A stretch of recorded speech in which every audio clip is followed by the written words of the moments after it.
So actually the idea of the speech came from a movie which I watched yesterday. And the movie is called Bicentennial Man, which means that 200 years old man. And that's an amazing story movies because the main character is played by Robin Williams. And the movie tells the story about a robot. And he has a wonderful journey of trying to making himself try to become a human. And he even, during his journey, he even invented the fake skin that he could cover his outside.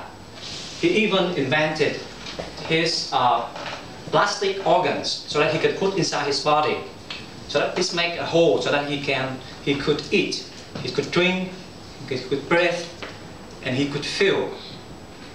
And I think that's amazing. I think that's amazing because yeah, that's amazing.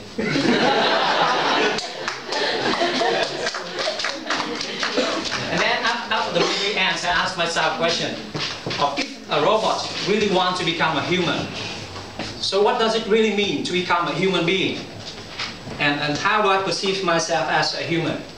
So luckily, from yesterday, I figured out some of the story that I would like to share with you today. My first story is happened a few months ago when I was in a self-traveling trip to the countryside. And that's one day I was in a small village. And that village is really beautiful. When I driving on the motorbike, and both sides of me was beautiful immense rice field. And the sky was blue, and the wind was blowing, and I was driving, whistling. And then suddenly a man from the opposite side, he came back to me. He came to me, and then he said, "Hello folks, you are going to the wrong way. This is an end road here. So how about turn back, turn right. There's another road over there." So I said, "Oh, really? Okay, so thank you very much. And could I know what's on the back of your truck?" And he answered,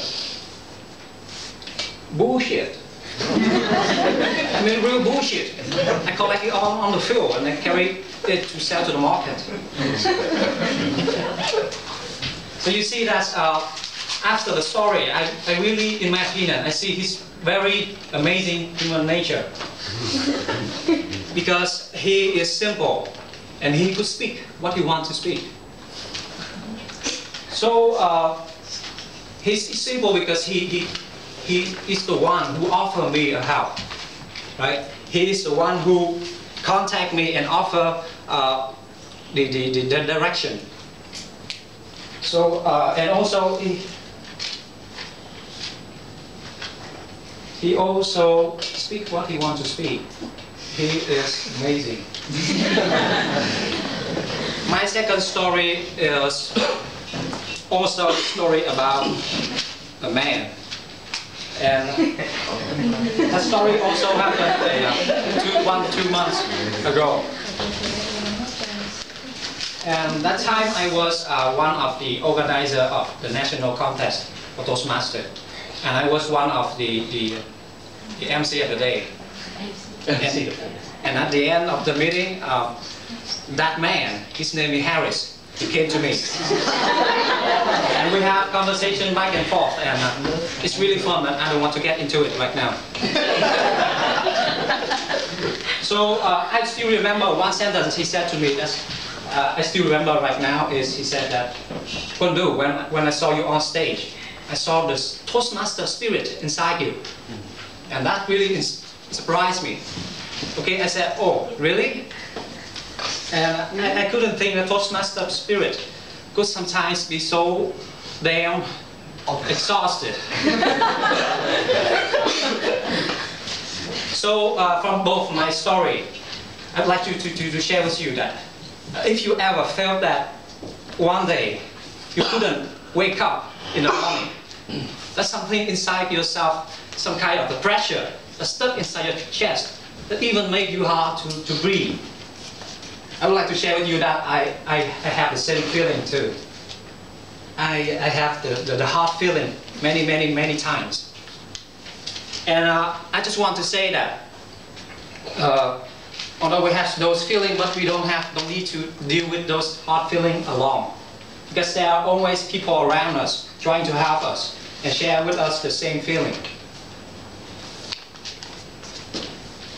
Have anybody watched TED Talk? Yes. Yeah. Okay. So do you know the speaker named Simon Sinek?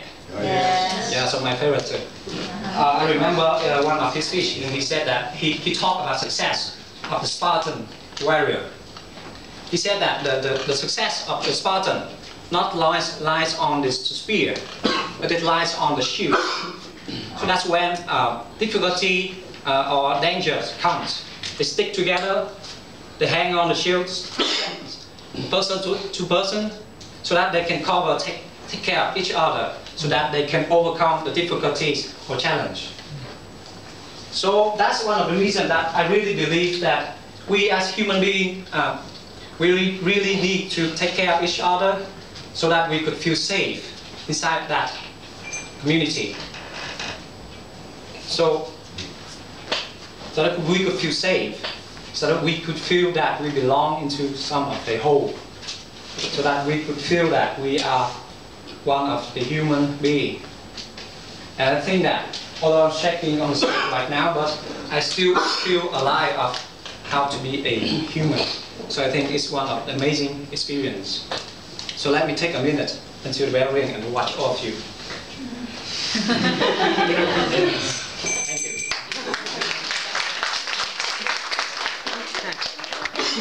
you.